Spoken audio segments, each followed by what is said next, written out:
नमस्कार दोस्तों। चाइना कहता है कि हम असली चाइना है और ताइवान हमारा एक भाग है, और उधर ताइवान कहता है कि हम असली चाइना है और कभी न कभी चाइना को हम अपने साथ मिला लेंगे। क्या है चाइना और ताइवान के बीच कंट्रोवर्सी का कारण और कैसे चाइना एक कम्युनिस्ट देश बना, आइए जानते हैं इसके बारे में। लगभग 130 साल से पहले तक चाइना में क्विंग वंश का शासन था। जब क्विंग वंश का शासन कमजोर पड़ने लगा तो जापान ने इसका फायदा उठाया और 1894 में जापान ने चाइना पर हमला करके ताइवान और चाइना की मुख्य भूमि का कुछ हिस्सा, जिसे आज हम कोरिया कहते हैं, इन दोनों को अपने कब्जे में ले लिया। इसे फर्स्ट साइनो जापान युद्ध कहते हैं। इस युद्ध में हार के बाद क्विंग वंश कई भागों में टूट गया, जिसके परिणाम स्वरूप चीन भी कई भागों में टूट गया। चीन के सभी टूटे हुए भागों को मिलाकर एक देश बनाने के लिए चीन के एक नेता सुन यात सेन ने 1912 में एक पार्टी का गठन किया, जिसका नाम था काओमिनतांग।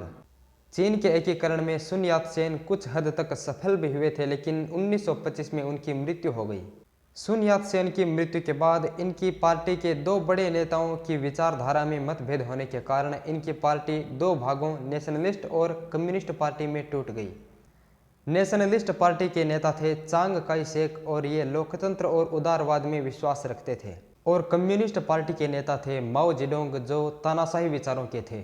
पार्टी टूटने के बाद चाइना में अनस्टेबिलिटी शुरू होती है और 2 साल बाद 1927 में शंघाई में नेशनलिस्ट पार्टी के समर्थकों ने कम्युनिस्टों का भयंकर नरसंहार किया। इसके बाद कम्युनिस्ट अग्रेसिव हो गए और दोनों के बीच लड़ाइयाँ बढ़ने लगी।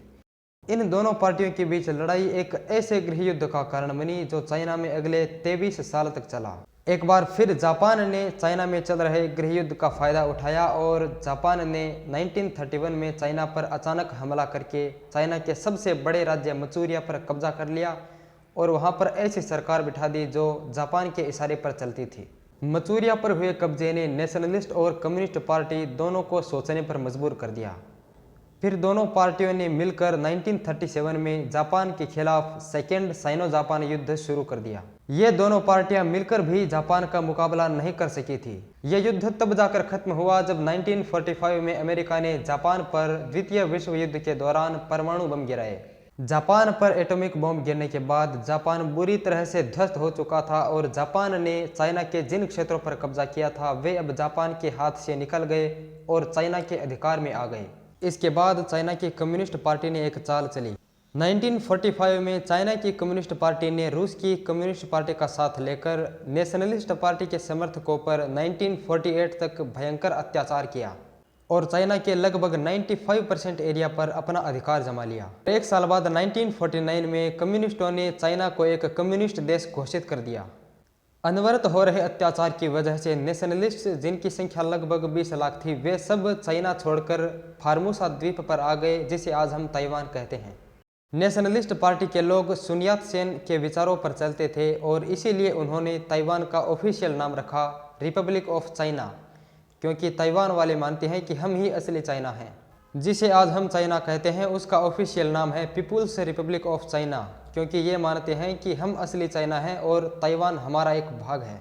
1971 से पहले तक यूएनओ में रिपब्लिक ऑफ चाइना यानी ताइवान को ही मेन चाइना माना जाता था और पीपुल्स रिपब्लिक ऑफ चाइना को एक देश के तौर पर मान्यता भी नहीं थी। 1971 में यूएनओ ने ताइवान से सीट छीन ली और पीपुल्स रिपब्लिक ऑफ चाइना को मान्यता दी गई और ताइवान को इसका एक भाग माना गया।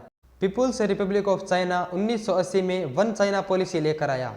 यह पॉलिसी कहती है कि चाइना केवल एक ही है और ताइवान उसका एक हिस्सा है। वन चाइना पॉलिसी का ही यह प्रभाव है कि आज विश्व के सारे बड़े देश इंक्लूडिंग इंडिया भी ताइवान को चाइना का ही एक हिस्सा मानता है। चाइना के पास लेबर फोर्स बहुत ज़्यादा है और विश्व में सबसे सस्ते इलेक्ट्रॉनिक गैजेट्स चाइना ही बनाता है। चाइना ने अपनी इसी पावर का यूज़ किया है वन चाइना पॉलिसी को इम्प्लीमेंट कराने में। जब भी किसी देश को चाइना के साथ इम्पोर्टेंट बिजनेस डील करनी हो तो चाइना सबसे पहले उस देश से वन चाइना पॉलिसी पर साइन करवाता है और उसी के बाद डील फाइनल करता है। क्या चाइना द्वारा अपनी पावर का दुरुपयोग करके ताइवान को दबाना सही है? क्या भारत को ताइवान का साथ देना चाहिए? कमेंट करके अपनी राय जरूर दें। जानकारी अच्छी लगी तो लाइक और सब्सक्राइब करें। धन्यवाद।